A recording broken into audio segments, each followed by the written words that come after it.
భార్యాభర్తలు ఇద్దరు ఉంటారు. వారికి లీగల్ ప్రొసీడింగ్స్ స్టార్ట్ అవుతుంది. అందులో బాధితులు చిన్నపిల్లలు. పిల్లలకు అమ్మానాన్నల ప్రేమ దొరకదు. పిల్లలు నేషనల్ రిసోర్సెస్. వారు ఒక పేరెంట్ దగ్గర పెంచబడతారు. కానీ single parenting is child abuse. దీనికి best formula shared parenting. Atul సార్కి ఏం జరిగిందంటే, ముఖ్యంగా బిడ్డను నాన్నకు చూపెట్టకపోవటమే. తను రెగ్యులర్గా బిడ్డను చూస్తూ ఉంటే ఇంతటి దారుణం జరిగి ఉండకపోవచ్చు. ఇదేలాగా చాలామంది తండ్రులకు పిల్లలను చూపించకపోవడం, లాంగ్ లీగల్ ప్రొసీడింగ్స్ వల్ల వాళ్ళకి ఎంతో మానసిక వేదనకు గురి అవుతున్నారు. పిల్లలకు షేర్డ్ పేరెంటింగ్ ఇచ్చి ఉంటే ఈ సమస్యలు వచ్చి ఉండేవి కావు.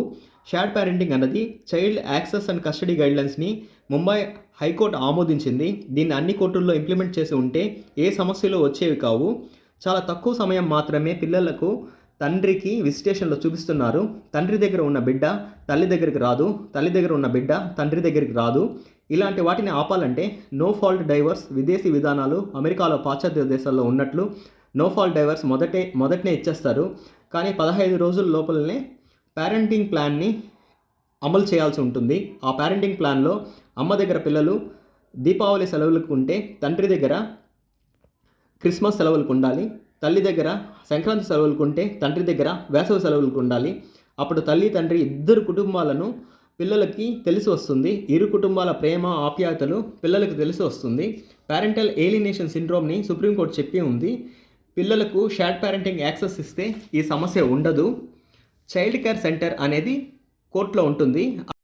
అందులో సీసీటీవీ కెమెరాస్ను పెడితే ఈ సమస్యలు ఉండవు. పిల్లల్ని ఏ విధంగా ఎలా పేరెంట్ దగ్గర నుంచి దూరం చేస్తారో తెలిసి వస్తుంది.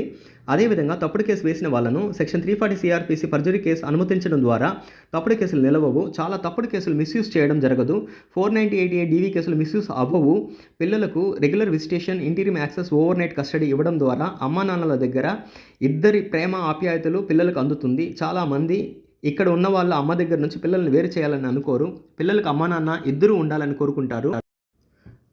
ముఖ్యంగా అతుల్ సార్ కేసులో బిడ్డను నాన్నకు చూపించలేదు. తండ్రికి బిడ్డకి మధ్యలో ఉండే బాండింగ్ వచ్చి ఉంటే ఈ సూసైడ్ జరిగి ఉండేది కాదు. బిడ్డను రెగ్యులర్గా చూసేటప్పుడు బిడ్డతో నేచురల్ బాండింగ్ కోసం తన ప్రాణాలతో ఉండేవారు. ఆయన చాలా హరాస్ చేసి బిడ్డను చూపించకుండా చాలా మానసిక వేదనకు గురి చేసి ఉన్నారు. ఇలాంటి కేసుల్లో best formula shared parenting. Shared parenting ఇస్తే పిల్లలకు అమ్మ నాన్నలు ఇద్దరు దొరుకుతారు. చాలామంది తండ్రులు పిల్లలు అమ్మ దగ్గర నుంచి వేరు చేయాలని భావించారు. అయితే భార్యలు పిల్లలను భర్తలకు ఇవ్వరు కాబట్టి వారిని నమ్మలేము. వారిని విదేశాలకు తీసుకెళ్ళిపోతారు. ఇలా అంతా జరగడం వల్లనే పిల్లలకు అమ్మ నాన్న ఇద్దరు అవసరం అవుతారు. దానికి తగ్గట్టు చైల్డ్ లాస్లో రిఫార్మ్స్ తీసుకురావాలి. దీనిలో గార్డియన్స్ అండ్ వార్డ్స్ యాక్ట్ ప్రకారం పిటిషన్స్ వేసుకుంటారు. గార్డియన్స్ అండ్ వార్డ్స్ యాక్ట్ 1890లో ప్రవేశపెట్టారు. ఇప్పుడు 2024 నడుస్తోంది.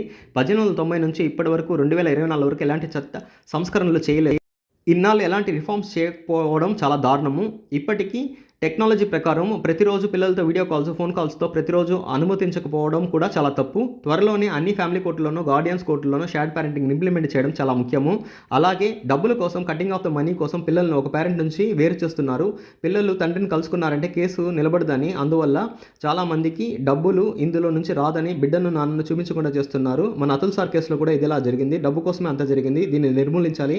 నెక్స్ట్ జనరేషన్ బాగా బతకాలంటే ఇలాంటి అన్యాయము పిల్లలకు జరగకూడదు అనేది చెప్తూ